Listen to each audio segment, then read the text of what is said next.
Olá, fisioterapeutas! Olá, estudantes de fisioterapia! Tudo bem com vocês? Sejam super bem-vindos a mais um episódio do Fisioverso, podcast do multiverso da fisioterapia.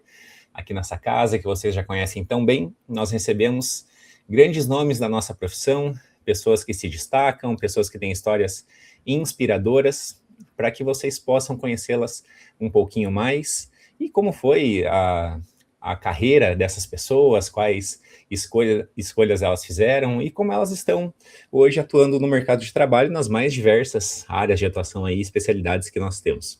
Estamos muito felizes de ter você aqui conosco. Tenho certeza que hoje vai ser um episódio muito especial, convidado super, mega bacana, que vocês vão conhecer suas histórias e vocês vão também ter mais noção de como foi a vida desse convidado até hoje, né, Sibeli? Que é um convidado super especial. Quem está falando aqui é o João Ruaro, eu sou fisioterapeuta, professor da Unicentro, em Guarapuava, no Paraná, e sou sócio especialista também da Abrafito, a nossa querida Associação Brasileira de Fisioterapia Traumato-Ortopédica.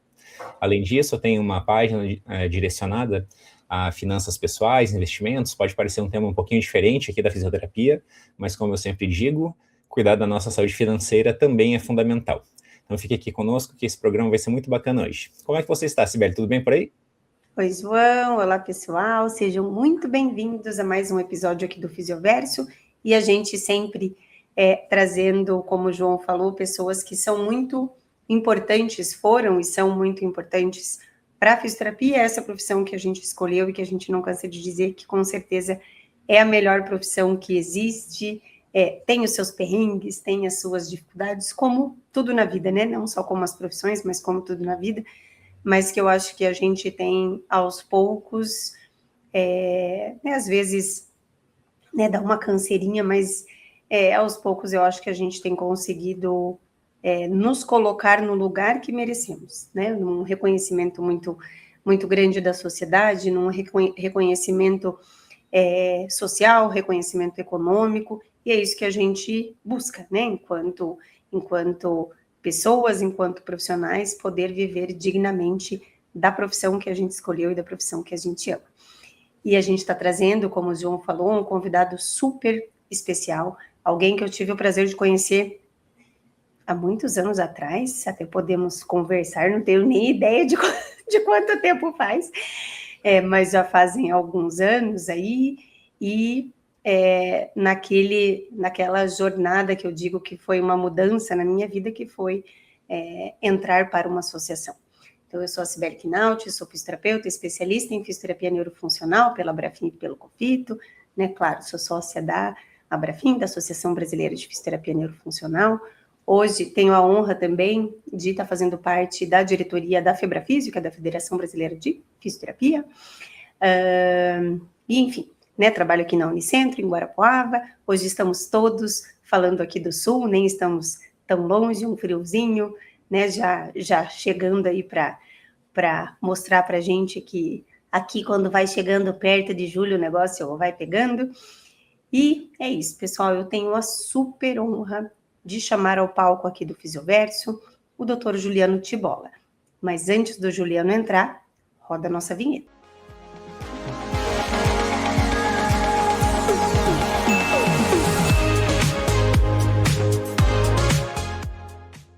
Seja muito bem-vindo ao Fisioverso, Juliano. Tudo bem por aí? Olá, tudo bem, pessoal? Espero que estejam todos bem por aí, assistindo a gente hoje, né? E gostaria de agradecer aí imensamente o convite aí ao João, né, à Sibeli, por essa oportunidade e por estar aqui para contar um pouquinho da minha história para vocês e tentar incentivá-los mais ainda a continuar na profissão, quem é fisioterapeuta, e aos estudantes aí que daqui a um dia se tornarão nossos colegas, né? Juliano, obrigada por ter aceito o nosso convite, seja muito bem-vindo. E, Juliano, eu queria que a gente começasse esse nosso bate-papo, você contando rapidinho, né? Quem é o Juliano? Essa pergunta sempre é difícil, né? Quando a gente precisa se contar quem é, né? Bom, mas o Juliano é uma pessoa que é filho, né? de uma família que somos 3 irmãos, tenho mais 2 irmãs, sou o mais velho e já há algum tempo fora de casa, saí com 14 anos para estudar, né? E aí não voltei mais para o colo da mãe e do pai nesse período, sempre com muito apoio, né? Claro, deles. E nessa carreira toda aí, o Juliano, ele é técnico em agropecuária e também fisioterapeuta. Uau, essa eu não sabia, olha lá. E Olha aí, que sempre beleza. tem novidades, né? E hoje estou com o Thiago, que é meu companheiro, e eu acho que é isso, né? Atuo em Florianópolis, Santa Catarina, na universidade onde eu me graduei. Então, é uma história um pouco estranha, né? Porque tu estuda no mesmo local que tu trabalha, e o pessoal pergunta quanto tempo você está lá. Bastante tempo. A gente conta desde o tempo que entrou enquanto estudante, mas os acasos do destino e também correr atrás dos nossos sonhos, ideais, acabaram fazendo com que eu ficasse nesse local.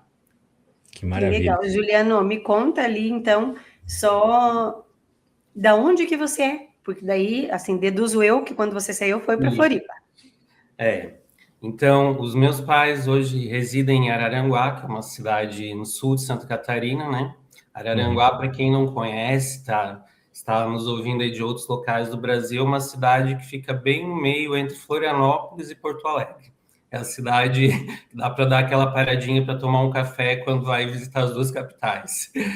E com 14 anos, resolvi sair para estudar fora no Colégio Agrícola de Camboriú, que era em Balneário Camboriú.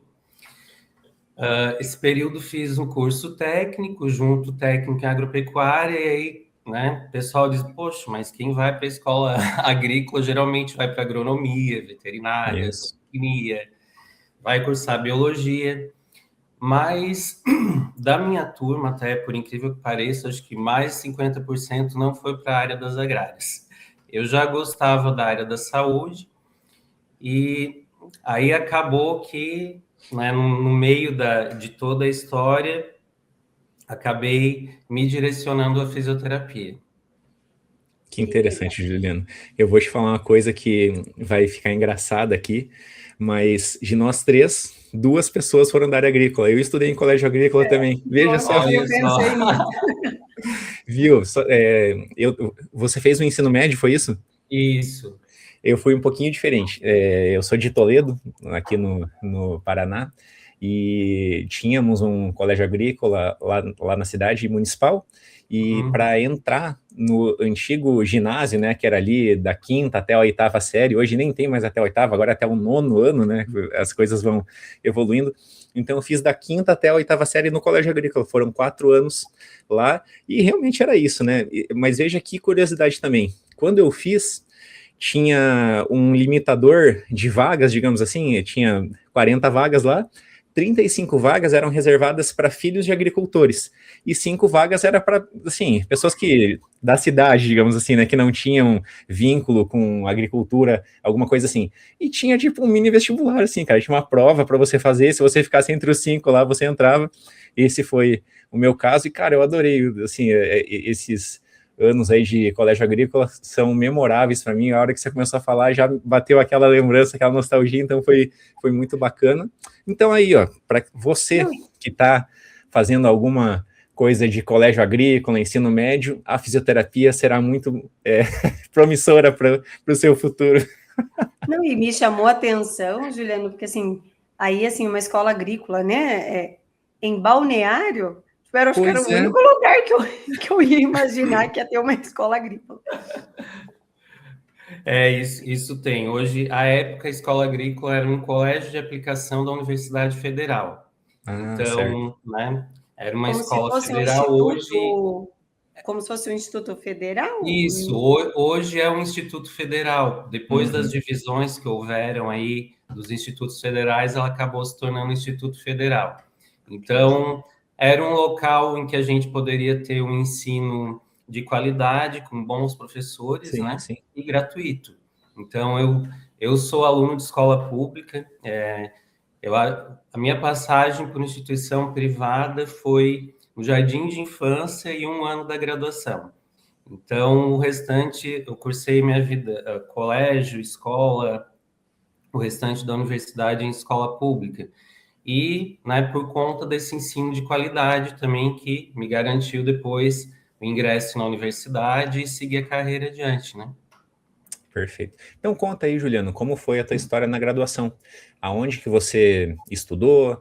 Como foi o seu pós ali, né, de ter concluído a graduação? Você optou pela área acadêmica? Você foi atender? Conta um pouquinho aqui para nossa audiência. Então, vou contar como iniciou, né, a fisioterapia, porque é uma curiosidade aí depois esse gap Essa migração. das agrárias para fisioterapia. Eu já tinha uma afinidade pela área da saúde.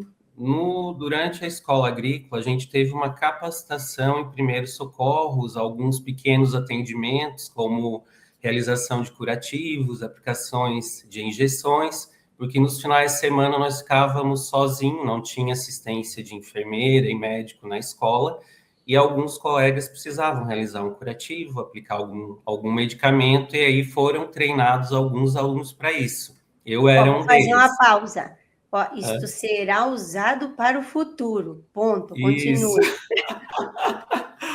E aí, fui um dos alunos que se interessou e fui treinado a isso. E aí, à época, fisioterapia em Santa Catarina era um curso que tinha somente em Joinville, curso de graduação. Não era muito conhecido aqui ainda. Quem era fisioterapeuta no estado cursava fora do estado. E eu não tinha muito conhecimento, né, do que era a profissão de fisioterapeuta. Mas aí, num passeio da escola, que nós fomos visitar a Expo Inter, que é a Exposição Internacional de Esteio, no Rio Grande do Sul, uma mega exposição agrícola, lá tinha um estande da UBRA, a Universidade Luterana do Brasil. E aí tinha um folder lá com as carreiras que tinha na universidade. Quando eu li fisioterapia, eu achei muito interessante, né? Contava o que fazia, trabalhava com pessoas, reabilitava, né? Deu uma noção do que era a profissão. E aí, conversando em casa, eu lembro que a minha mãe comentou: eu já fiz um tratamento para coluna lombar, tem tal equipamento, fazia tal coisa, né? Despertou interesse na área. E aí, né, faz vestibular para várias coisas, sem saber direito o que vai fazer. Acabei passando para fisioterapia, justamente na Universidade Luterana, aqui no campus de Canoas, no Rio Grande do Sul, onde eu cursei o primeiro ano. Aí, passado o primeiro ano, Juliano vem para Florianópolis, ingressa na UDESC, né? A UDESC era pública, a Luterana era uma universidade que ainda é de muita qualidade, mas pela questão do custo, acabei, né, preferindo vir para a UDESC, que era gratuita. E aí, né, curso e finalizo a graduação em 99. Então, já indo para o 26º ano aí de atuação profissional. Juliano, vou te interromper, só porque senão eu vou esquecer. E até, talvez eu esteja enganada, mas a Estela, ela foi professora da UBRA e depois foi para a UDESC, né? Isso aí. Você chegou a ter aula com ela na UBRA também ou não? Ela então, eu acabei tendo aula, na época desse primeiro ano ainda não, porque a professora Estela dava aula para os períodos mais à frente, né? Entendi. Eu acabei tendo aula com ela na especialização, porque o que aconteceu? Isso lá na UBRA também. Eu faço a graduação em Florianópolis, em 99, e aí naquela perspectiva de não saber muito bem para que área vai se direcionar ainda, né? Eu já tinha uma predileção aí, mas não via muito bem os caminhos ainda claros, né, para seguir. Eu resolvo retornar a Porto Alegre, onde eu tinha familiares lá. Minha avó residia na região da Grande Porto Alegre, então era uma cidade que tinha uma perspectiva maior de clínicas, hospitais, e foi onde eu comecei a atuar na área hospitalar. Eu trabalhei lá como temporário no Complexo Hospitalar Santa Casa, durante aquele ano de 2000, e aí iniciei o meu curso de especialização na UBRA, onde eu tive aula lá com a professora Estela, no ano 2000. E foi muito interessante, porque, à época, época, eu tive, assim, né, colegas de trabalho que hoje estão aí também, digamos, né, na tela da fisioterapia, e são profissionais de renome, como o Alexandre, que é o presidente da Sobrafie, hoje, né? Não, Alexandre. Nós já Isso. entrevistamos ele também aqui. Sim. O Então, Alexandre está tive a aqui no honra de Fisioverso. ter trabalhado com ele lá todo esse tempo atrás, né? E foi um ano de muito aprendizado. E, Foi na claro, área da respiratória, Juliana? foi na área da respiratória e hospitalar em geral. Lá a gente passou pelo hospital de transplante pulmonar, oncologia, pediatria também. Durante toda a graduação, eu busquei em Florianópolis, né, um local que eu pudesse ter uma ideia dos pacientes queimados. Porque o que aconteceu, né? Nessa minha carreira toda, eu acabei, né, e ainda atuo com pacientes queimados, quando nem existia especialidade de fisioterapia dermatofuncional ainda, nem se falava no nome. Lá em Porto Alegre, nesse primeiro ano onde eu cursei a UBRA, nós fomos fazer um trabalho, aquele trabalhinho do primeiro ano de fisioterapia, que o professor, né, sempre sugere para os alunos entrevistar um profissional, visitar um local. E aí uma colega de turma me disse assim, olha, eu moro perto do Hospital de Pronto-Socorro de Porto Alegre. Quem sabe a gente vai lá, porque lá tem uma equipe boa, alguém já me falou que o pessoal é muito legal da fisioterapia lá, e vamos lá visitar. E realmente foi. A gente fez uma visita lá, conheceu os fisioterapeutas do local, e lá tinha uma unidade de queimados, onde eu vi os fisioterapeutas atuando lá dentro, e eu olhei assim e disse, é isso que eu quero. Quando eu vi aquela atuação. E aí a gente ficou lá uns 40 dias acompanhando eles, não era para ter ficado todo esse tempo, mas a gente ficou. E, né, quando eu venho a Florianópolis, eu fui buscar qual hospital que tem uma unidade de queimados para eu poder, né, desenvolver isso durante a graduação. Foi o Hospital Infantil Joana de Guzmão, onde eu fui voluntário, fui bolsista de extensão, fui bolsista do hospital durante os 4 anos que aqui fiquei. E onde tem a unidade de referência, até hoje, referência para pediatria. E depois, quando regresso, que eu fico 1 ano em Porto Alegre como fisioterapeuta, regresso e começo a atuar justamente no Hospital Infantil Joana de Guzmão, na unidade de queimados. Porque, destino ou não, no final do ano 2000, o Ministério da Saúde ele faz a normatização das unidades de queimados do Brasil. Assim como existe uma norma para UTI, para unidade cardíaca, unidade de ortopedia, foi criada uma norma para se estabelecer o centro de tratamento de queimados. E nessa norma dizia que deveria ter um fisioterapeuta exclusivo da unidade. Como o hospital ainda não tinha um corpo de fisioterapeutas, tinha uma fisioterapeuta para um hospital de 220 leitos. E houve, então, um processo seletivo para a contratação desses profissionais que iriam atuar na unidade de queimados, e eu fui um deles. E aí foi onde a carreira se desenvolveu aí por Florianópolis. Que legal. E eu sempre falo assim para o Juliano que, nossa, é uma área tão importante da fisioterapia, tão, assim, não que as outras não sejam, né? Acho que todas as áreas têm a sua importância, a sua relevância, mas é uma área tão, assim, significativa, assim, e tão pouco conhecida. Sim. Né, assim, a gente escuta falar muito pouco, acho que na graduação ainda se fala muito pouco, né, e eu acho que poucos de nós, acadêmicos ou profissionais, eu acho que a gente saberia, se alguém nos colocasse dentro de uma unidade de queimados, eu acho que nós saberíamos o que fazer, né, porque assim, Verdade. Embora tenha essa importância, a gente não tem esse olhar e essa formação assim tão compatível com a importância da área, né? Uhum. É uma área, assim, muito peculiar, vamos dizer assim, né? Porque a gente tem uma diferenciação muito grande do atendimento hospitalar e do atendimento ambulatorial. né? Certo. E é aquele paciente que, diferente aí de muitos outros, ele fica um tempo curto no hospital, mas um mega tempo No tratando em ambulatório. ambulatório depois, né? Desde a da parte de reabilitação física, quanto a parte de reabilitação cirúrgica, que é feito posteriormente com esses pacientes. Então, o fisioterapeuta, né, ele é um profissional, assim, que não se pensa em lugar nenhum do mundo em equipe sem um fisioterapeuta junto.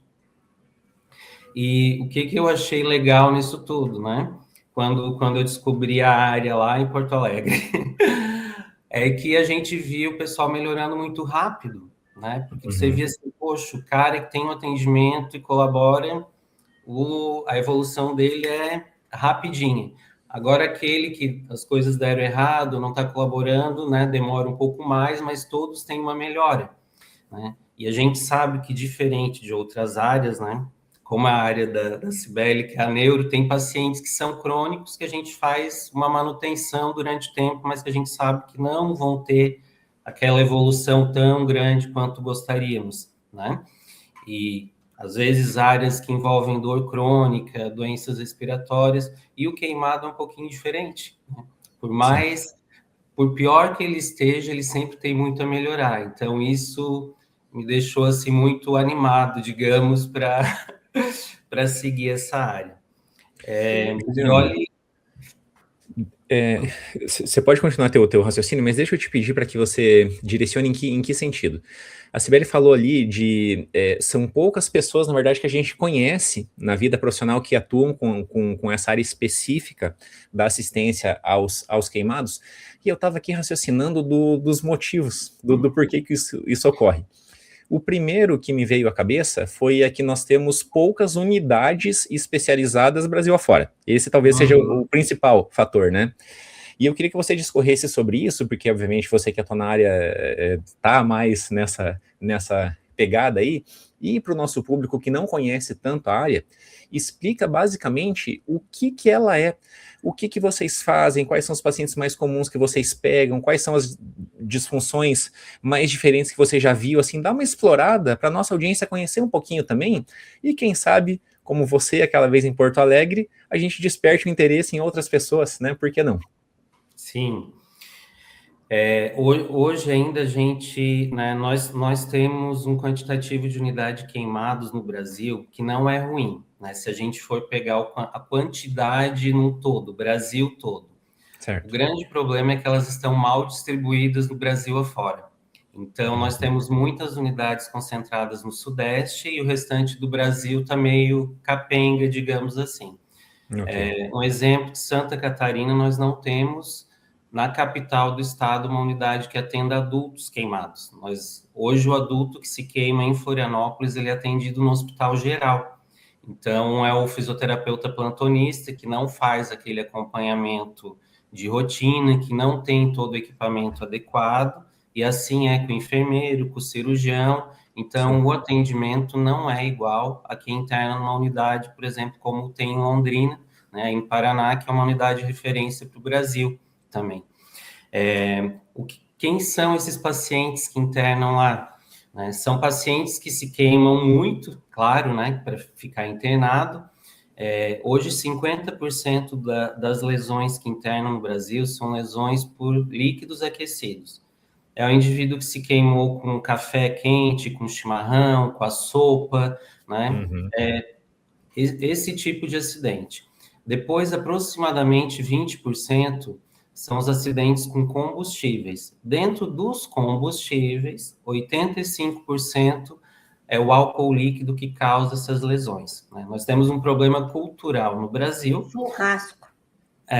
Churrasco, todo mundo tem 1 litro de álcool em casa para limpar o vidro, para passar no chão, para clarear a roupa, né? Por que a gente não compra o detergente né, de limpeza adequado para limpar o vidro e utiliza o álcool? Porque é um problema cultural que nós temos, né? É uma cultura enraizada, até porque o Brasil é o maior produtor de cana-de-açúcar do mundo. Sim. Então, o álcool para nós é muito barato, sempre teve, né, no nosso meio. Qualquer criança de 1 ano que consiga alcançar a mão lá na prateleira de álcool, ele tem acesso a comprar o álcool.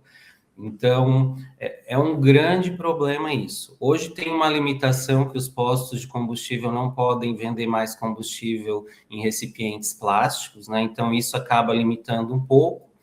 E a questão do churrasco também é algo bem sério que tem trazido inúmeros acidentes, né? A história do richô, né? Que o foguinho coloca em cima da mesa lá para manter o alimento aquecido, não só no fundi, né? Mas em restaurantes Brasil afora, que também causam muitos acidentes por conta da chama invisível que o álcool em gel acomete.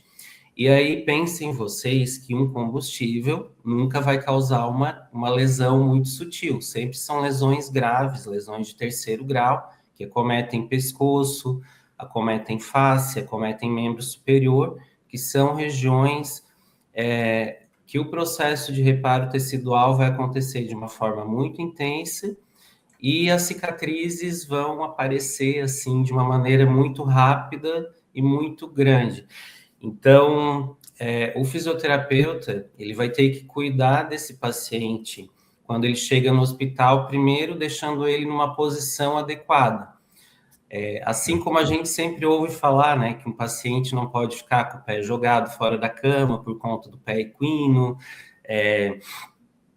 por conta da rotação de cabeça, e a gente sempre brinca, né, e coloca também aos alunos que parece algo muito bobo, assim, se cuidar do posicionamento de alguém na cama.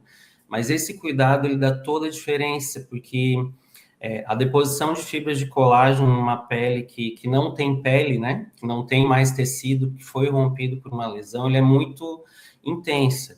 E se você não movimentar e não deixar numa posição adequada, começa a acontecer as contraturas, as retrações, as cicatrizes hipertróficas, vão aparecer os queloides, e depois de uma cicatriz já instaurada, tudo fica mais difícil, né? Nem sempre é possível se fazer um procedimento cirúrgico, uma determinada cicatriz. A gente, quando tem lesões no pescoço, dá um exemplo bem claro, né? Para o paciente manter o pescoço estendido, a gente tira o travesseiro para que a pessoa faça o apoio, né, do occipital na cama. E aí, às vezes, o acompanhante vai lá, coloca, porque fica com dó do paciente que está sem travesseiro, e aí as contraturas começam a acontecer. E aí, pensem vocês que, né, se chegar a acontecer uma contratura onde o queixo encostar no tórax, a gente não consegue fazer um procedimento cirúrgico que não tem como entubar o paciente. O tubo não consegue fazer a volta na via aérea. Então, são inúmeras complicações que o fisioterapeuta tem que estar atento aí no meio dessa equipe. E claro, né? A gente faz o uso das órteses, porque não existe unidade queimado sem um fisioterapeuta saber manipular a órtese. Então, as coisas andam juntas, né? Porque para posicionar o paciente, a órtese é necessária. E durante aí, depois desse período, sem contar os pacientes que vão para a UTI com lesões de via aérea, né? Que aí vai ter todo um tratamento dentro da UTI, são pacientes, assim, muito graves, quando inalam gases tóxicos ou tem realmente a lesão com vapor quente que foi inalado também.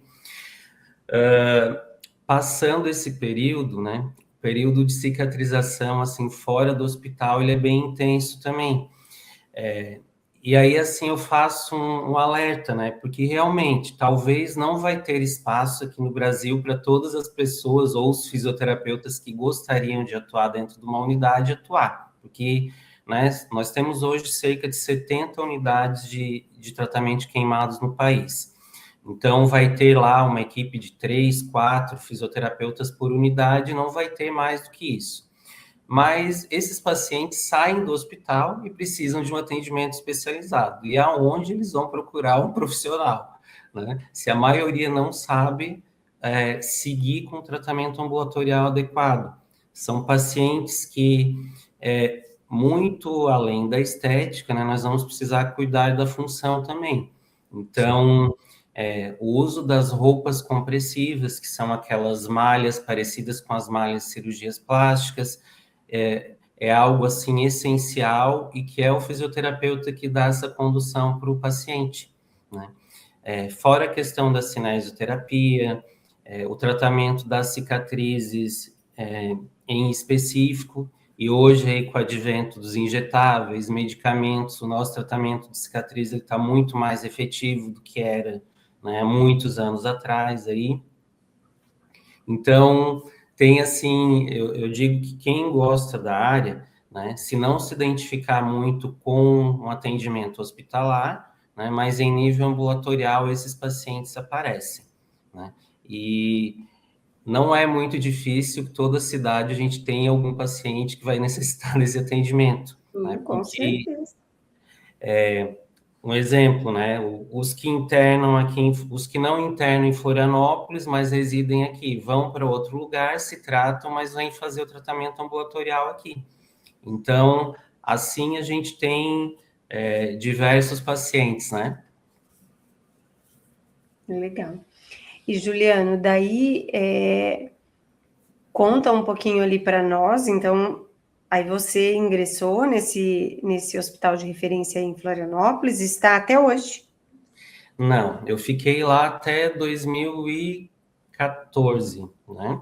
Faz já um pouquinho mais de 10 anos que eu não estou mais na linha hospitalar. Dentro desse período, por que eu sei tudo isso ainda, né? Eu continuo atendendo no ambulatório e em consultório esses pacientes. Participo da Sociedade Brasileira de Queimaduras, desde a época que eu era estudante, né? Eu já era associado. No Brasil, aí eu tenho que contar um pouquinho a época que eu era estudante, né? Para o pessoal entender o caminho. E aí, assim, com quem eu iria aprender a tratar queimados, né? Porque o hospital que eu fui fazer estágio tinha uma fisioterapeuta. Imagina que ela não ia dar conta de atender 220 leitos sozinha. E realmente ela não era expert nos pacientes queimados, ela era uma profissional que mais fixava-se na UTI, porque era onde estavam os casos mais graves à época. Então, a gente tinha livros para estudar, e aí é onde fazia cursos nesse período. Isso era final da década de 90. Uhum. Aconteceu no Brasil em 97 o primeiro Congresso Brasileiro de Queimaduras. Então, à época, a gente participou desse evento. Esse evento aconteceu em Goiânia. Depois, o segundo foi Fortaleza. E assim foram se delineando. Então, desde essa época, né, eu acabei ingressando junto à sociedade, que é uma sociedade multiprofissional, né, onde tem fisioterapeutas, enfermeiros, médicos, psicólogos, nutricionistas, e onde eu consegui aprender muitas coisas e ter essa visão de equipe também, buscando capacitação e dividindo um pouco do conhecimento, porque nós não tínhamos um local para formação, né, nossa também. Então, foi uma oportunidade bem grande, assim, ter participado e continuar até hoje, né? Hoje ainda estou na gestão da diretoria nacional, como coordenador das ligas acadêmicas, da Sociedade Brasileira de Queimaduras. E aí, depois aí desse período, né, da sociedade, foi onde também acabei ingressando junto à Abrafidef, né, que é a Associação Brasileira de Fisioterapia Dermatofuncional. Foi onde eu conheci a Cibele, né, por meio da associação. Fui presidente na época, a Cibele também foi presidente da associação. Exato. E Juliano, quando que a Brafidef foi criada? A Brafidef foi criada no ano... Agora tu me pegou, né? Dessa perguntinha. Eu estou tentando me lembrar também. Eu estou achando que foi meio junto com a Brafim, sabe? Foi meio junto. Eu vou E procurar aqui. foi 2 anos antes da especialidade ser criada. Então, é o que a gente... A Brafim foi fundada bem finzinho de 2009. Uhum. Então foi. A Brafidef foi antes, porque a especialidade, na verdade, fisioterapia dermatofuncional, ela surge por conta da Brafidef já ter existido antes, né? A Brafidef foi a entidade provocadora junto ao COFITO, né? Provocadora no bom sentido, para quem está nos ouvindo, né? de fazer a solicitação junto ao COFITO para que se criasse uma especialidade voltada a essa área, porque nós estávamos literalmente no limbo, né? Eu, quando comecei a atuação junto ao hospital, eu fazia parte da Sobrafi, né? Porque estava dentro do hospital, era a especialidade mais próxima que tinha. Sim. Mas, literalmente, tinha um colega que trabalhava com cirurgia plástica que não se encaixava em nenhuma especialidade, já tinha um colega que trabalhava com estética e, né, nós estávamos no meio do nada. Então, a dermatofuncional veio, né, para suprir essa lacuna e aí também trazer uma resposta para a sociedade de ter esse profissional direcionado a essa atuação que é a pele, né? Maravilha. Bom, a Cibele vai consultar ali, a gente já eu dá... vi que a especialidade é de 2009, que eu acho que a da Neuro também é, mas a fundação da Brafidef não achei, mas vamos conversando. A Brafidef foi antes, foi... 2007, 2008, talvez ali. Não, foi 5 anos antes. Ah, mais tempo antes. Okay. Foi mais tempo antes. Então, o pessoal já se movimentava um pouquinho antes, né? Porque sim, todo esse processo para se criar uma especialidade, ele é demorado, né? A época foi bem demorado, porque a gente, né, não estávamos nessa época internet tão forte quanto estamos hoje. Hoje os processos são um pouco mais mobilizações, as mobilizações são mais fáceis de acontecer. Mais rápidas. Eu achei aqui, não tem a fundação, mas tem a primeira diretoria, ou seja, a DCR da fundação, 2005. Isso aí. 2005. Eu acho que foi, então, junto com...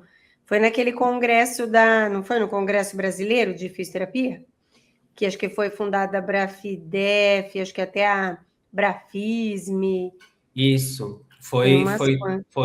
Né, saiu todas saíram desse congresso, que foi assim, né, de onde saíram a boa parte dessas associações de especialidade. Nós temos hoje aí as grandes associações, né? Perfeito. Legal.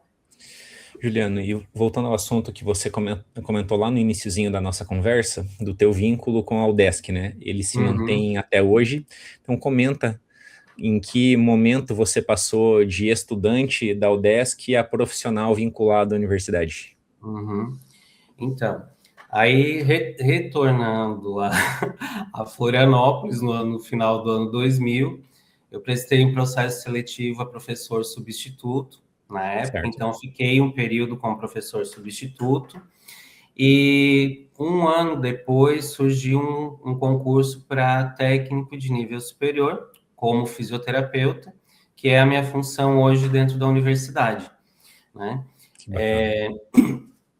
Eu, à época, eu já estava também, depois de ter ingressado na UDESC como substituto, eu fiquei na Univale por quase 10 anos, ministrando aula também, que é a Universidade do Vale do Itajaí. A gente tinha um campus aqui na Grande Florianópolis, ministrei aula em Itajaí também. E aí chega um momento da vida que você tem que escolher, né? Ou segue carreira acadêmica, ou fica como profissional. E nesse período todo, né, fui aí para cursar o mestrado, que foi em saúde coletiva. Depois, né, mais adiante, ingressei no doutorado em biologia celular e do desenvolvimento, do qual eu concluí o estudo aí na área de queimados, regeneração de pele e células-tronco. Aí, né, realmente acabei optando por ficar no quadro técnico, né? Não desejei mais fazer um concurso ou seguir na carreira de docência.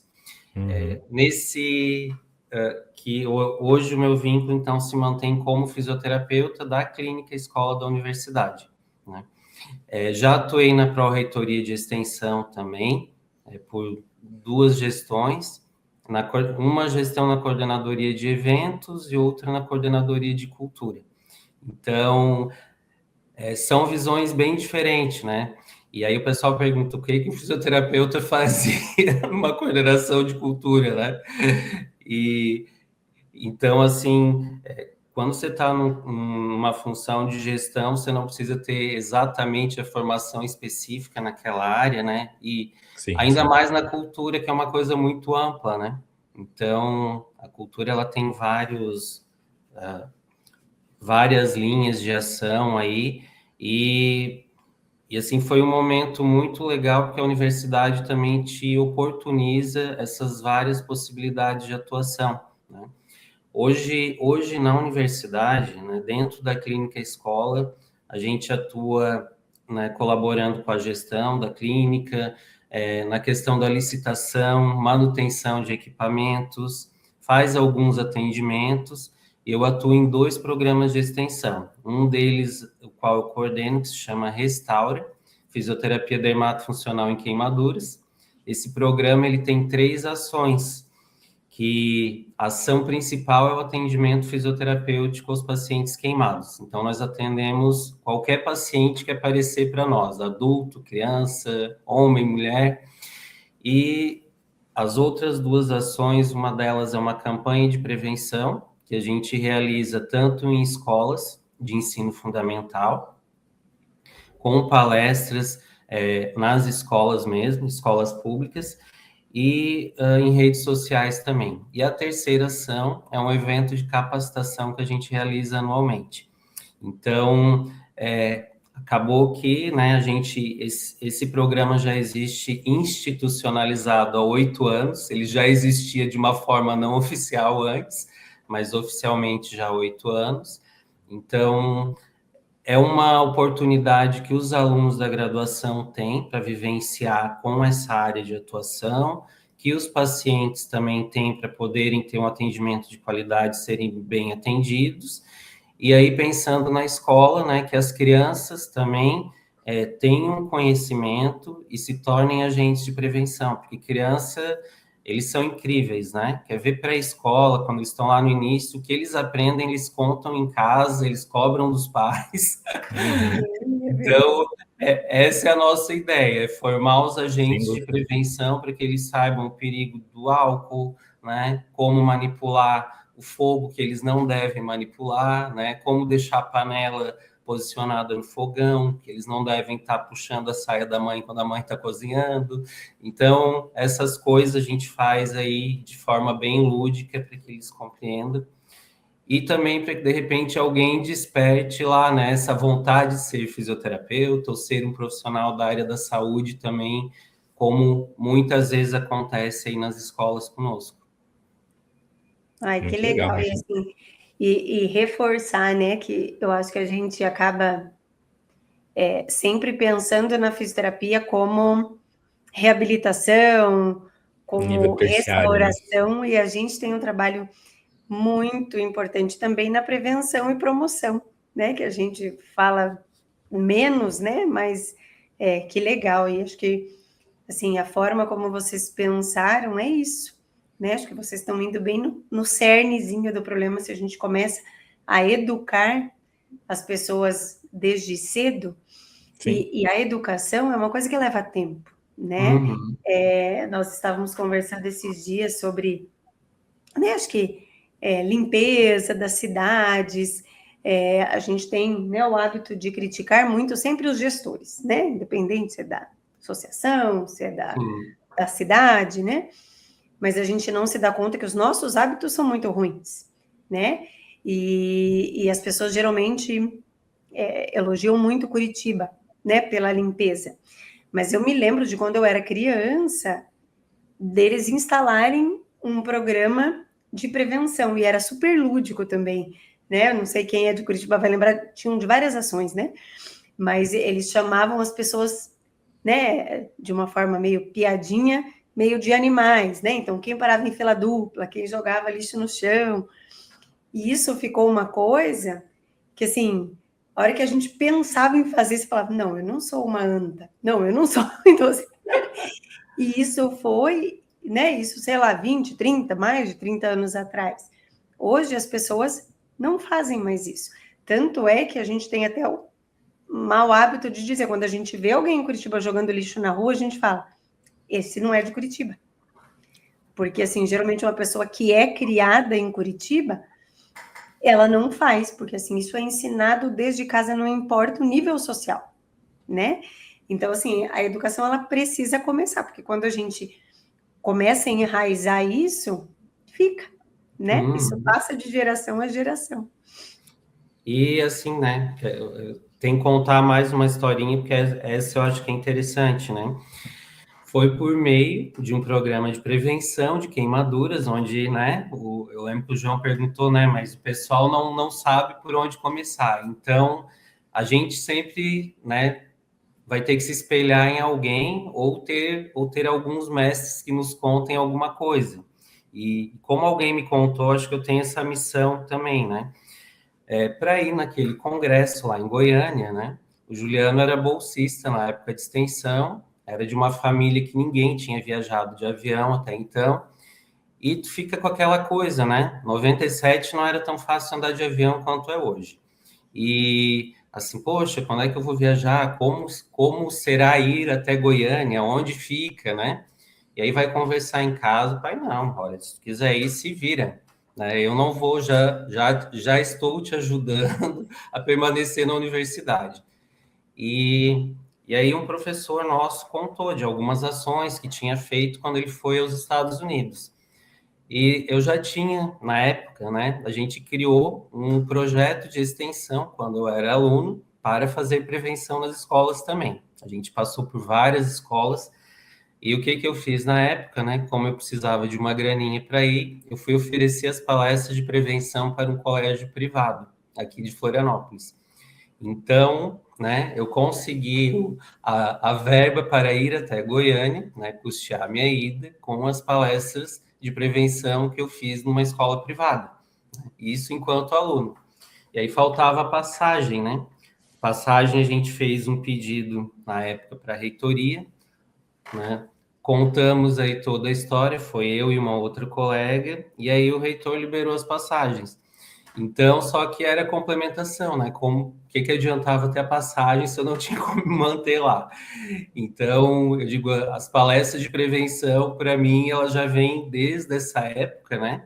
Que eu digo que surtem o efeito e me ajudaram a participar de um evento de capacitação que vem me servindo para a vida até hoje, né?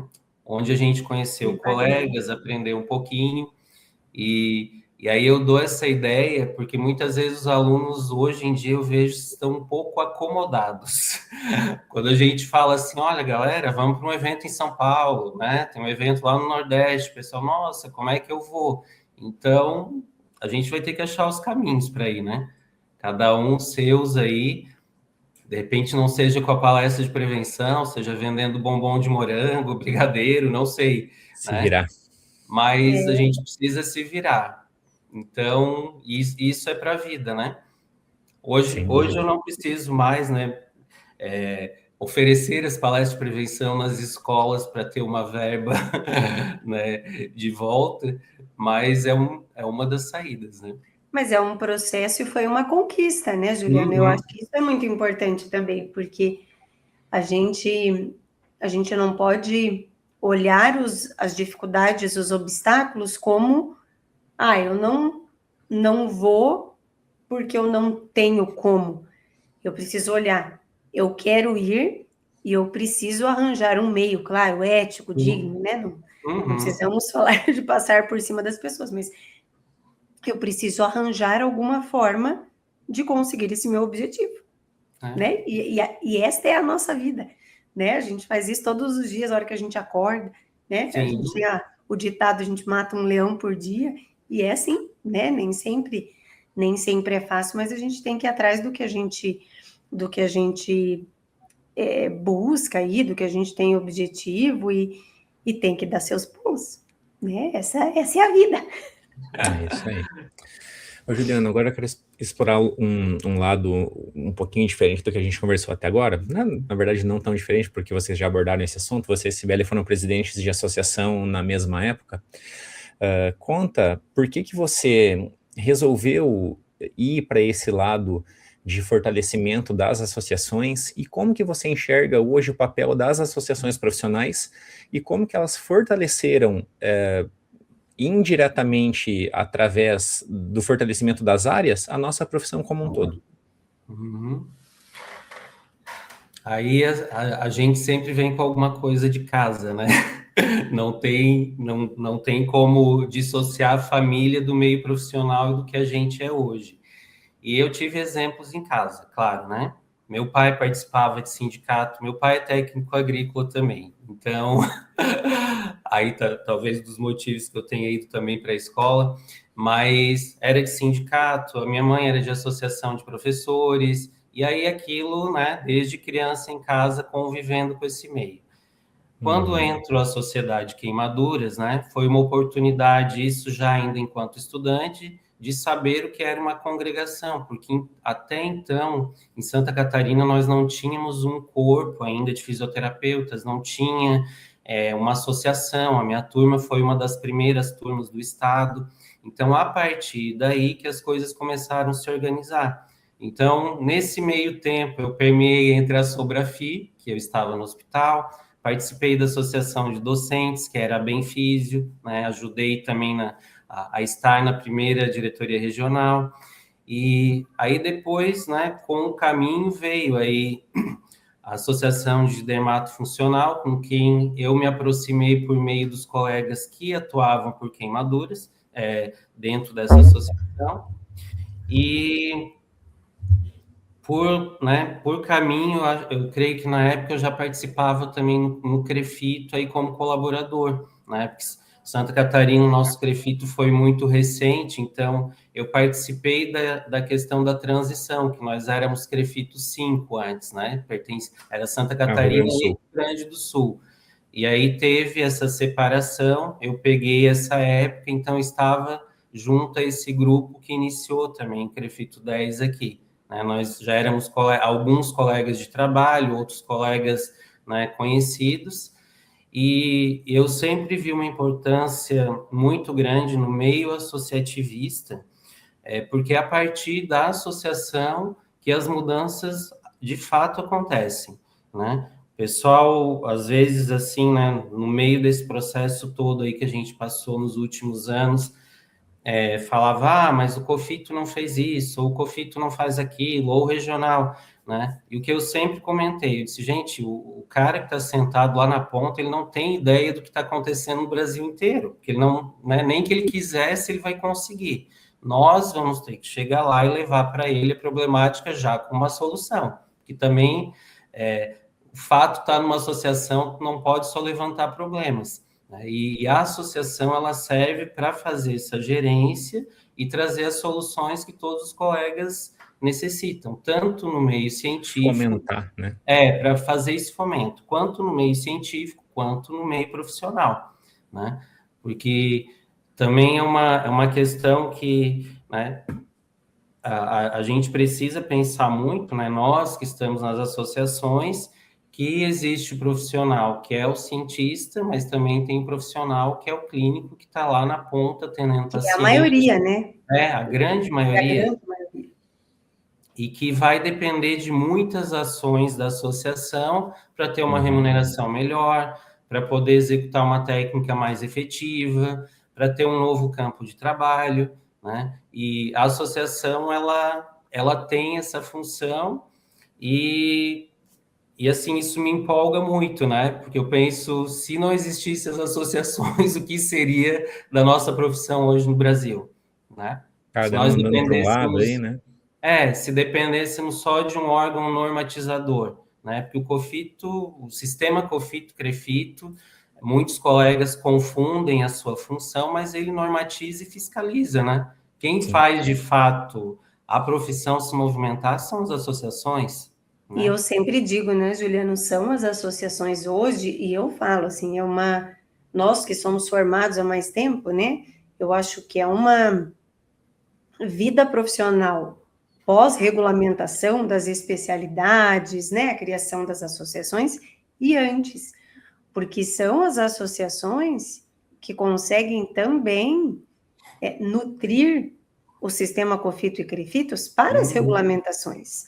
Como você falou, eles não estão e não tem como. Assim, é impossível a gente achar que quem está na gestão, mesmo dos regionais, né, que a gente pode pensar é menorzinho, eles sabem o que o Juliano passa lá na ponta, a demanda dele, com o público dos queimados, o que a Cibele passa aqui na ponta, com o público da neuro, o João com o público da musculoesquelética, até porque cada uma dessas que a gente falou tem um monte de particularidade, um monte de situação.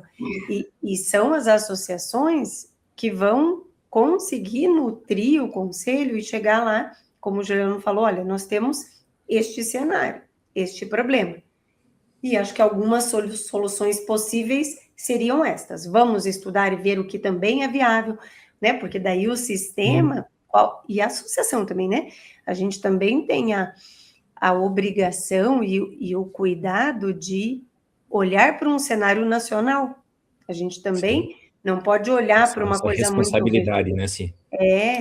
Né? Então, assim, tudo é feito com muito cuidado, né? Muito zelo, porque isso protege as pessoas, isso protege a sociedade. Todas as nossas ações, elas, no fim das contas, são feitas para isso, mas é a gente que está ali. E aí, quando eu falo a gente, não somos só nós três aqui hoje que temos envolvimento de alguma forma, né, com as associações, mas é todo mundo que está nos ouvindo, porque um dia nós entramos, né, com um propósito, com uma missão, mas nós sairemos, e outras pessoas precisam vir, e as pessoas precisam continuar. Eu acho que esse cada um, e não estou falando de estar somente em cargos diretivos. A participação das pessoas nas associações, ela é extremamente importante, né? Porque você faz um networking, você começa a contar a tua vivência, porque também nem todo mundo das associações, né, que estão nos cargos diretivos, também sabem todos os detalhes, às vezes, tudo o que acontece. Então, essa participação em massa dos fisioterapeutas nas suas associações ali de interesse, né, que se identifica mais, ou que começa a trabalhar, a gente vê muito isso, né? Às vezes a gente até gosta muito de uma coisa, mas em algum momento da vida, a vida nos coloca em áreas que talvez a gente não tenha tanto pensado, e a gente precisa ali estudar e entender. Então, assim, você buscar essa associação que representa o que você faz hoje, a sua área de atuação, é muito importante. É o que vai fazer você melhorar muito dentro da sua né, atuação, da sua prática profissional, e é o que vai, de fato, ajudar a dar resultado para o teu paciente. Né? Então, assim, essa contribuição é de todos nós, não é só quem está lá na ponta, né? É de todos nós aí. Exato. Juliano, deixa eu aproveitar essa fala da Cibele e te pedir uma outra coisa. Nesse contexto de que as associações, elas acabam identificando problemas, talvez começando a propor soluções para que o sistema consiga disciplinar o que pode e o que... Vamos dizer o que pode e o que não pode, tá? O que está em discussão. Você julga que a dermato é a área mais polêmica nesse sentido? Eu creio... Falando em brincar com álcool, né, Juliana? Brincar com álcool, né? Eu creio que sim, mas eu vou dizer que a área mais polêmica, mas agora eu puxo a brasa para o meu lado, né, para minha sardinha, que eu vou dizer também que é a área que mais desenvolveu nesses últimos anos. Porque nós começamos, assim, praticamente do nada, e hoje a gente está com tratando pacientes com alta resolutividade, com lucro bom também, e uma boa remuneração. Eu brinco, né, falando até para os alunos, porque nós temos o referencial ou os parâmetros, né, nacionais aí para a questão de tabela de preços aí, e que em muitas áreas os profissionais ainda cobram abaixo do referencial de honorários. E a dermatofuncional, a gente tem que esconder essa tabela para o paciente nem saber que ela existe, porque senão eles vão querer que a gente baixe os preços. Então, assim, é uma das especialidades que a gente não tem problema com preço, a gente não briga com convênio, raramente, assim, né? Tem até para atender queimados, cirurgia plástica, até você pode atender convênio, mas a grande maioria acaba não atendendo. Então, não que quem atenda convênio é ruim, né? Mas a gente sabe que tem muitos perrengues, tem muitas negociações, muitas vezes a remuneração não é adequada, e então é uma área assim que tecnologicamente, cientificamente evoluiu muito nesses últimos anos. E eu vou dizer que também foi a especialidade que deu um cutucão aí no sistema, literalmente, nas outras associações também, para que a gente acordasse para algumas coisas, né? E aí falando, né, não tem como a gente não falar aí dos injetáveis, né, que estão aí em voga, mas hoje assim, é um caminho sem volta. Se o fisioterapeuta hoje, ou, né, vamos se ater aqui à especialidade dermatofuncional, não atuar ou não saber utilizar injetável, ele vai ficar para trás, ele vai perder mercado e perde cliente. Então, não tem mais como sobreviver sem atuar com injetáveis hoje na dermatofuncional. Desculpa, Júnior, só vou fazer um parênteses, daí você já continua. Eu vou dizer que, assim, eu acho que eu posso falar que eu acompanhei essa transição, né? Eu me lembro quando eu não sei se eu estava como vice-presidente, já da Brefim ou presidente, mas eu me lembro da transição, até da gestão da Temes, da Tua, quando foi que isso estava mais... Já tinha começado, né? As conversas já estavam, mas ainda estava naquela de nós queremos, nós vamos realmente brigar para isso, quem vai, quem não vai. E eu acho que todos nós temos que tirar o chapéu. Quem gosta ou quem não gosta, quem é a favor, quem não é a favor. Foi um movimento muito forte, né? Da Brafdef em particular, né? Acho que se a gente pensar nas associações conveniadas ao COFITO, foi praticamente uma luta de uma associação só, né? E dentro de um cenário, como o Juliano falou, a gente via dentro, e claro que a dermato, entendam, né? Até quem talvez ainda não conhece tanto, ela não se resume à estética, né? Nós não estamos só falando da estética, estamos falando de todas eram 7, né? Continua sendo 7? 7 áreas de atuação, 7 sub-áreas ali, né? Mas chegou um momento em que a gente vinha de uma época onde o fisioterapeuta era o profissional da dermato para deixar de ser. As pessoas paravam de ir no fisioterapeuta porque, mas eu vou no biomédico, ele faz isso a mais. Eu vou no esteticista, né? Chegou num ponto que assim, eu vou no esteticista, ele faz isso a mais. Eu vou no dentista, então assim, né, no farmacêutico, sei lá se eu estou esquecendo mais alguém, no biólogo, cara, começou todo mundo fazer, e, de novo, eu não estou dizendo que tudo que o fisioterapeuta faz, fora os injetáveis, seja ruim, gente. Nada é sozinho nessa vida, tudo é um complemento. Mas chegou uma hora que o mercado queria isso. E aí o único profissional que não fazia dentro, né, de todas essas subespecialidades da dermato era o fisioterapeuta. Então ele deixou de ser o profissional que todo mundo queria, falava, não, eu prefiro ir no fisioterapeuta, para ser o profissional que as pessoas não iam, porque ele não fazia tudo que o mercado exigia. Então, de novo, né, você pode ser a favor, você pode ser contra, mas assim, é também o papel da associação olhar para um todo e olhar para o mercado. Porque a especialidade ia... Desculpa, continue. E eu falo que dentro desse movimento todo, o fisioterapeuta precisa perder o medo, né, de falar a palavra medicamento. E aí eu falo por quê? Porque fica todo mundo com receio. Eu não uso, eu não estudei, eu não sei, né? Por exemplo, hoje, esses preenchedores, esses bioestimuladores, tudo isso é classificado como medicamento. Mesmo que se use só por estética, digamos assim, pode ser usado para função também, mesmo utilizando somente para estética, a Anvisa os classifica como medicamento. Eu lembro que na minha época de graduação, o COFITO tinha as revistinhas impressas e era o código de ética antigo. Lá tinha um item no código de ética que dizia que era proibido o fisioterapeuta utilizar medicamento, né? Estava lá no nosso código. O código muda em 2013, essa parte é retirada. Só que olhem o contrassenso, porque antes de 2013 o COFITO imprimia suas revistas em papel e no verso da revista tinha propaganda do quê? Do Cataflan, que é medicamento, que o pessoal da orto, da reumato utiliza para passar com ultrassom, e ainda utiliza até hoje e diz que não usa medicamento. O pessoal da respiratória, que diz que não usa medicamento, vai fazer espirometria com o quê? Com Berotec.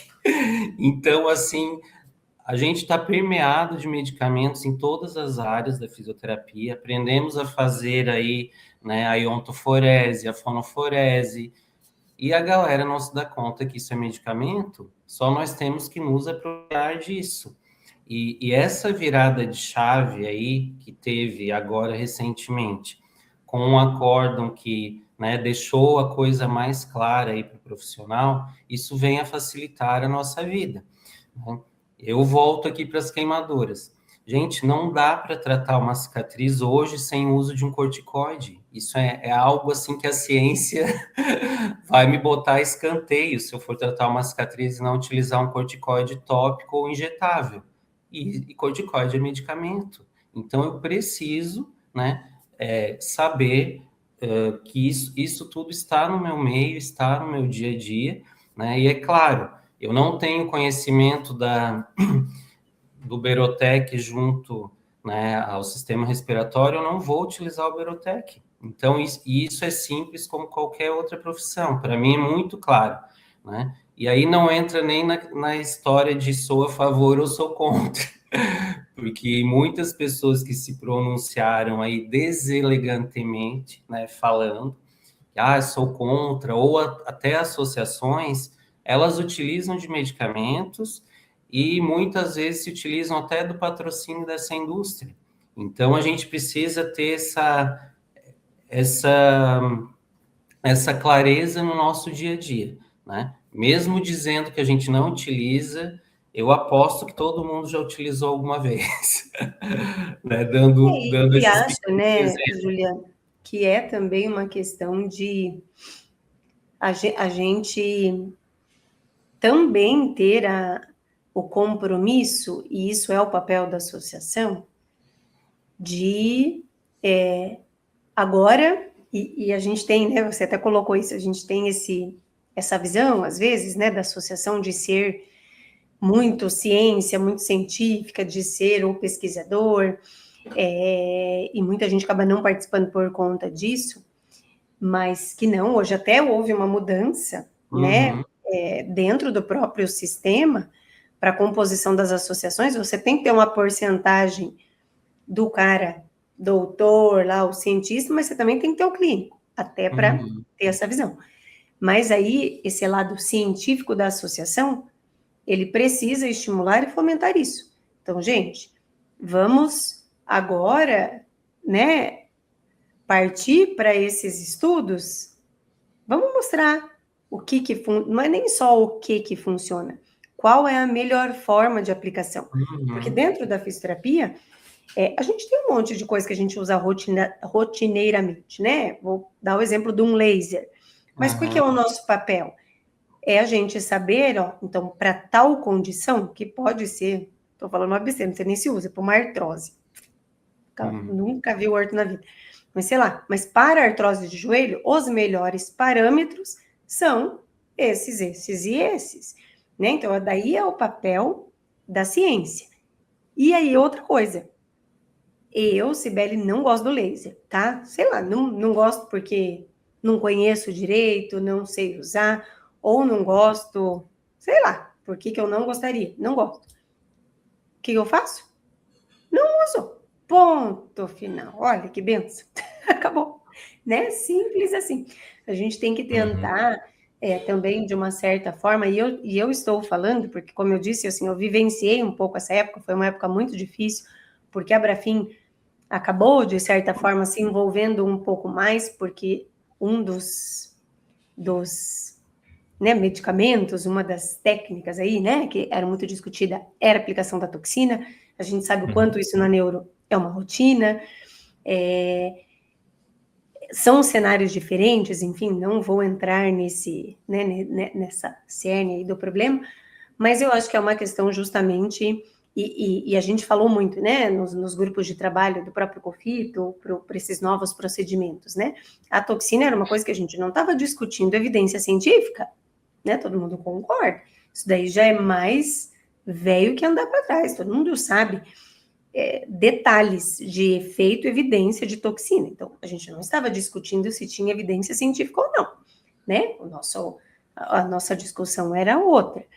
Mas, novamente, eu acho que a gente tem que abrir um pouquinho o olhar para, enquanto associações, aí a gente proteger também, proteger os nossos profissionais com aplicações mais seguras, né, com a gente, né, realmente estimular esses estudos e, principalmente, também ajudar a fomentar o próprio conselho, a própria população com o que tem de melhor no mercado, né? Porque a gente tem que preparar o nosso profissional para o mercado. O João está aqui. O João tem uma página super legal que fala de finanças, que não é?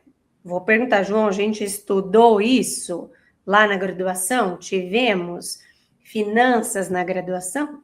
Não. Fisioterapeuta, talvez acho que um dos maiores gaps que a gente tem na nossa formação, que a gente não sabe vender, né? A gente tem medo de falar quanto é que custa qualquer coisa que a gente faz. Parece que a gente está assaltando alguém, né? A gente botar preço nas coisas que a gente faz. Mas tudo é uma questão de estudo, de compromisso, de entendimento da necessidade e principalmente de uso ético e consciente, né? Eu acho que aí o código de ética ele continua valendo, né? E a ética acima de qualquer recurso, de qualquer técnica, de qualquer coisa, ela tem que existir. Aí é uma questão de escolha do profissional, né? Vocês dois contextualizaram muito bem tudo isso que eu penso na realidade, de que talvez esse ponto de pode ou não pode, deve ou não deve, talvez esse ponto acho que a nossa classe já tenha superado. O meu ponto mais que eu penso assim, talvez não tenha ainda, está em processo de aceitação, talvez, que vocês ponderem em que sentido, né? Como que a gente vai num contingente de profissionais que as associações têm hoje, o que as especialidades têm, segurar uma fronteira imaginária do que a gente poderia atuar ou não, entendem isso? Porque os profissionais que são bem formados, que são bem capacitados, que atuam eticamente, esse não vai ser nunca o problema da nossa profissão, no sentido de gerar uma demanda de que outras profissões possam questionar. Esse não é o ponto. O ponto é aquele profissional que ele vai um pouquinho além. Qual a visão de vocês sobre isso? O que nós estamos hoje, né, num momento da sociedade que a gente tem uma visibilidade muito grande por meio das redes sociais, WhatsApp, Instagram, X, o teu próprio e-mail, né? E por aí vai. Então, a gente consegue estar visível muito rápido. Agora, né, com essa visibilidade toda, vem aí o ônus do negócio, porque qualquer resvalo meu, rapidamente também a minha imagem ela vai para o lixo, né? Então, hoje o que acontece com um profissional que faz alguma coisa errada? O paciente ele vai para a rede social, né? Ele vai contar para todo mundo o que aconteceu, ele já tem informação que ele vai fazer um boletim de ocorrência, e ele vai te denunciar junto ao conselho e vai para a justiça civil.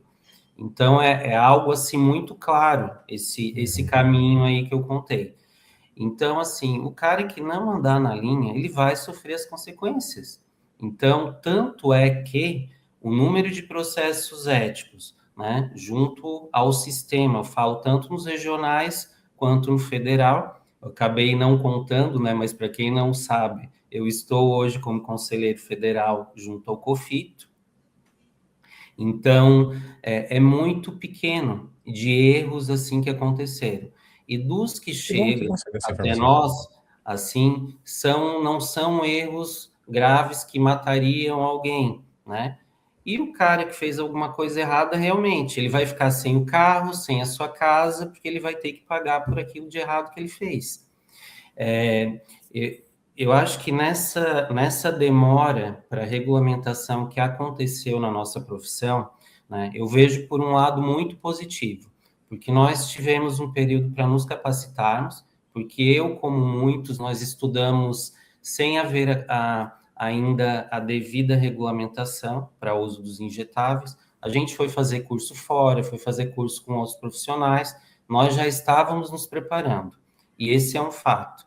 E o profissional que começa hoje, ele é muito mais prudente, porque ele sabe que se fez alguma coisa errada, ele vai ser cobrado por isso e a carreira dele vai água abaixo, né? Porque com uma rede social, um paciente que difama numa rede social, o estrago é imensurável, digamos assim.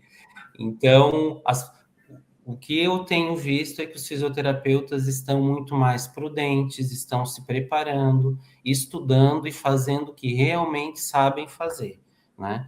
É muito raro a gente ouvir, né, fatos na mídia que um fisioterapeuta causou um mal, ou fez alguma coisa, um procedimento errado, que levou a óbito algum paciente.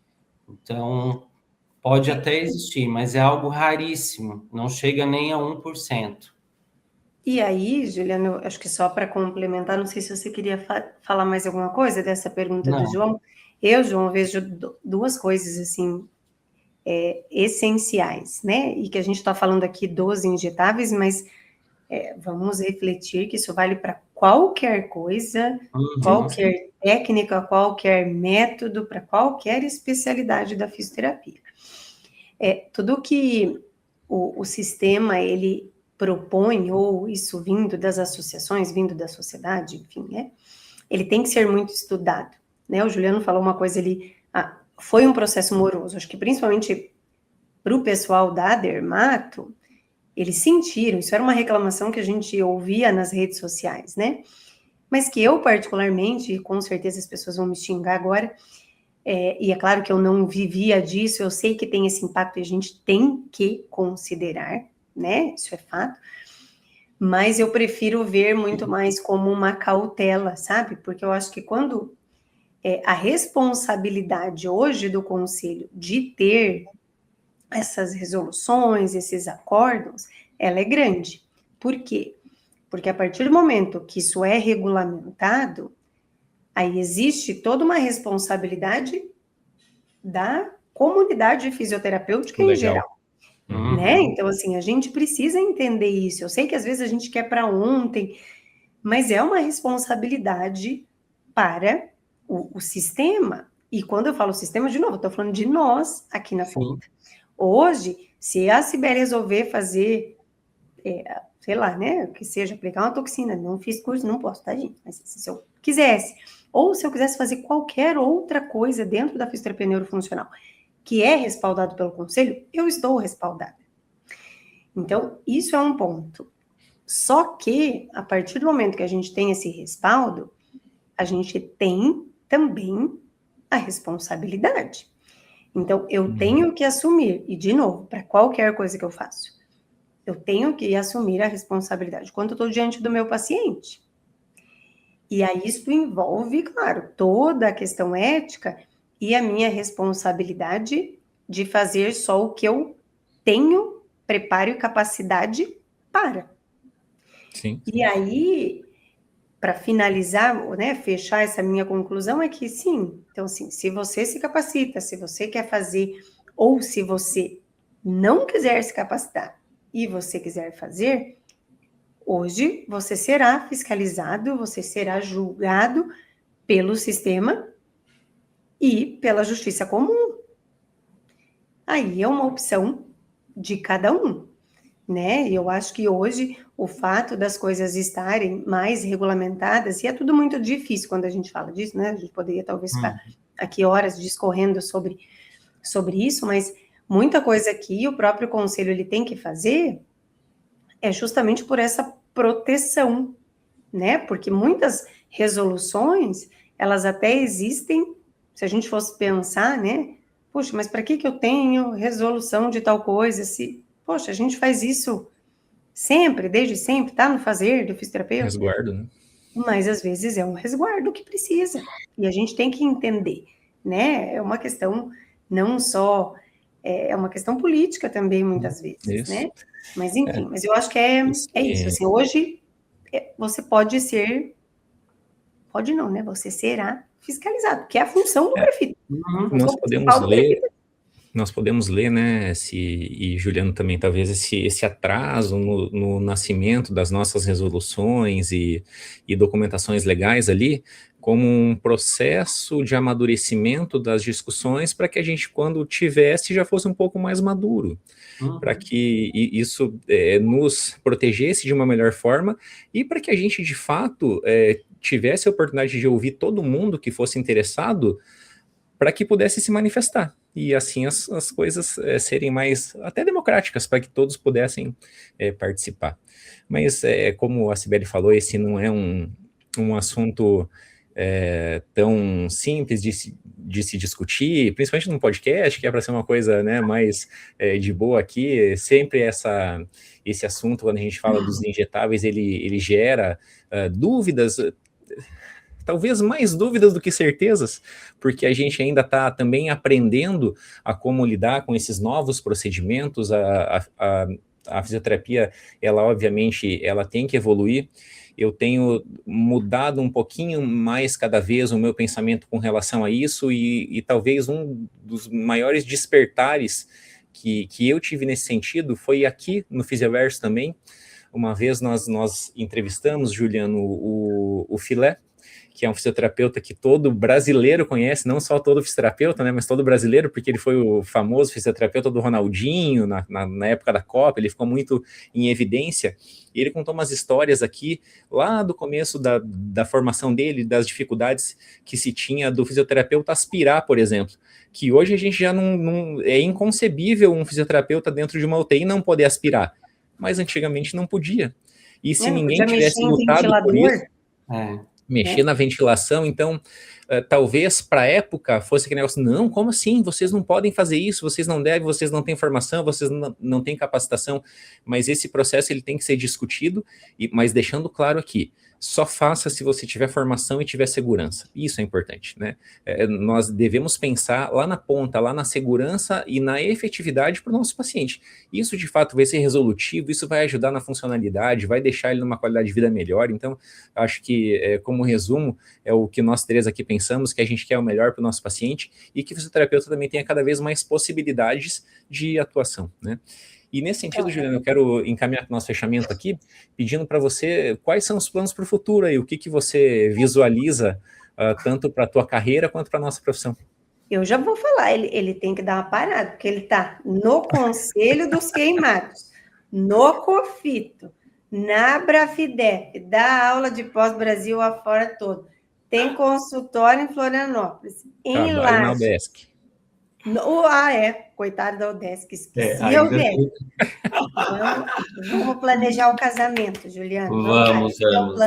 Ainda vai ter o casamento, né? Festão, Juliano. Ai, não quero festa, que não quer festa. Não, com certeza. Aí, então, tem que planejar o casamento, vai ter que, né, ver casa, mas profissionalmente, o que acabou acontecendo, né? Esse direcionamento para o consultório, né? Que eu iniciei, assim, quando estava aqui em Floripa, acabou que não contei, né, tudo, mas eu fiquei um tempo em consultório, paralelo, enquanto era professor substituto também, trabalhei com reeducação postural global, o famoso RPG, e aí agora volto ao consultório novamente, porque, por incrível que pareça, os pacientes acabam vindo, né? E hoje eu atendo já em consultório, tanto em Florianópolis quanto em Lages. Eu acho que essa programação para a carreira vai ser isso, assim, agora me dedicar um pouco mais ao consultório, e o consultório é muito prazeroso, é onde a gente consegue desenvolver o fazer profissional do dia a dia, e o contato com o paciente, ele é sensacional, né? Porque o fisioterapeuta, ele desde o início, ele é treinado para isso, né? A gente aprende esse contato. Então, eu estava já um pouquinho antes ali da pandemia, já com essa vontade de vir para o consultório. Veio a pandemia, dei aquela paradinha, né? Mas agora, já com tudo, já faz 2 anos que a gente está aí. Estou atendendo a área de estética também, não só queimados, né? Dentro da dermatofuncional, a amplitude aí de atuação ela é bem vasta, né? A gente tem 7 sub-áreas aí para atender, mas hoje cerca aí eu acho que uns 60% dos pacientes que eu atendo ainda são voltados a cicatrizes e queimaduras, e os outros 40% a área de estética. E eu acho que vai ser isso daqui para frente, né? Dedicar um pouquinho a isso. A associação hoje, a Brafidef, eu não estou mais na gestão, né? Continuo participando como membro e assim, né? Até porque não dá para a gente ficar, eu acho que, né, infinitamente nas gestões. Eterno, né? Ad eterno, né? A gente precisa oxigenar, vir pessoas com ideias um pouco diferentes. Vai ser melhor ou pior, a gente não sabe, mas ideias diferentes sempre são positivas, né? E para a gente também ter um tempinho a mais para a vida, porque nesse meio associativista, né, a gente trabalha muito, não recebe nada, na verdade, só tem onerações, né, porque quando a gente vai para qualquer local, a gente tem custos que, na maioria das vezes, não são cobertos financeiramente falando e de A tempo, gente né? deixa de trabalhar, né? Isso, deixa de No que trabalhar remunera. também. Então, eu acho que o momento agora é esse, pensar no consultório, né, para tentar seguir uma vida, digamos, mais tranquila, porque vida de empresário aí não é fácil também. Sim. Perfeito. Então, vou ter outras preocupações aí, né? É isso aí, não dá para parar nunca, né, Juliano? Viu? Então deixa aqui os teus contatos, as tuas redes, para quem talvez ainda não te conheça, que queira conhecer um pouquinho mais sobre o teu trabalho. Bom, então vou deixar aí o Instagram, né, que é dr.julianotibola.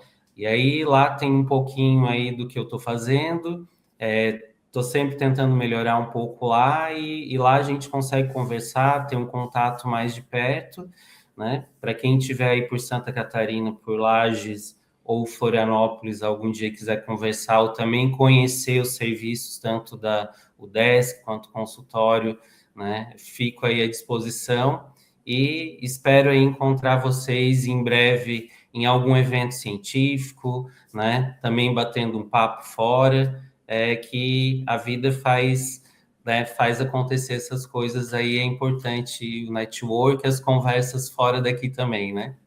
Sem dúvida, essas conexões são importantes, né? Sibeli, para quem quiser te encontrar? Também, acho que o caminho mais fácil é o Instagram, @SibeliMeluquinaut, Sibeli com S. Quem tiver interesse na neurofuncional, acho que, né, já falo sempre aqui, hoje eu tenho uma área, hoje não, né, faz 25 anos, hoje, o nosso hoje já é meio velho, o nosso hoje tá meio antigo, com neuromodulação, né, então as estimulações transcranianas, tanto magnética quanto elétrica, tenho hoje aí mais atual, mas também já faz mais de 10 anos, né, tenho uma dedicação, um estudo maior aqui para a dor neuropática, que é uma coisa que eu gosto bastante. Então, quem tiver interesse, né, particularmente nessas áreas, pode me procurar lá no Instagram. E você, João? Ok, pessoal, também o Instagram é o caminho mais fácil, @investidordoutor é o meu perfil. Lá eu trago conteúdo sobre finanças pessoais, investimentos, ensino você a como poder investir no Brasil, fora do Brasil, conhecer a realidade do que é uma bolsa de valores, saber como proteger o nosso patrimônio e até multiplicar ele, porque vai chegar um momento que a gente vai querer parar, e para o nosso planejamento lá na frente dar certo, a gente tem que começar agora. Então, investir não é um problema, é uma solução. Então, se você quer saber um pouquinho mais sobre isso e aprender, só me seguir lá que você vai gostar dos conteúdos que eu trago. Ô, Juliano, muitíssimo obrigado, viu, pelo seu tempo aqui, que você dedicou pro Fisioverso. Foi uma conversa muito bacana, muito esclarecedora. Você mostrou todas as facetas aí, né, que você já atuou, desde a respiratória, a orto com o RPG, a dermato, a gestão. Então, uma vida muito completa aí de contribuição para a nossa profissão. Muito obrigado por tudo que você já fez. Olha, eu que agradeço, né? E espero aí que tenham gostado, né? Que sirva aí para inspirar muitos colegas também, estudantes aí, não desanimem, né? Eu acho que tem que corram atrás dos seus sonhos. A gente precisa planejar e ter o objetivo assim do que seria legal para você daqui a um tempo enquanto profissional. Então pensem, é importante refletir sobre isso e correr atrás, porque o caminho de todos aí nunca é tão fácil, mas ele é compensador, né? Se hoje nós estamos aqui 3 profissionais da fisioterapia, é porque a gente percorreu um caminho, né? Vivemos disso hoje e eu não trocaria a fisioterapia por outra. Então, obrigado aí por vocês também. Obrigada, Juliana. Eu tenho certeza que assim, o pessoal que está ouvindo adorou. Eu te digo, assim, já te falei algumas vezes, né? O Juliano é uma das pessoas, daquelas pessoas boas que a vida apresenta para a gente, porque assim, sempre aprendi muito. O Juliano é muito, né? Acho que o que vocês viram aqui, ele é muito. O mundo tá pegando fogo, o negócio tá caindo, e ele está com esta carinha, tranquilo, falando bem, o povo querendo se estapear, e ele lá, sereno, pleno, bem tranquilo. Então, assim, sempre aprendi muitíssimo com você e, assim, te admiro demais, porque você sempre esteve envolvido com, né, de alguma forma, outras mais, outras menos, agora muito, com o crescimento da fisioterapia, né? E não só da fisioterapia dermatofuncional, mas da fisioterapia. E acho que a gente só tem a agradecer mesmo, né? Por pessoas como você e que venham outros Julianos aí, né? Para a nossa profissão, porque a gente precisa de pessoas comprometidas, de pessoas estudiosas, de pessoas envolvidas, né? Como você. Obrigada e foi um super prazer tê-lo aqui com a gente. Vamos lá para a nossa saudação final, pessoal? Então, vamos lá. 3, 2, 1. Um abraço, pessoal, e até o próximo episódio. Tchau, gente. Tchau, tchau.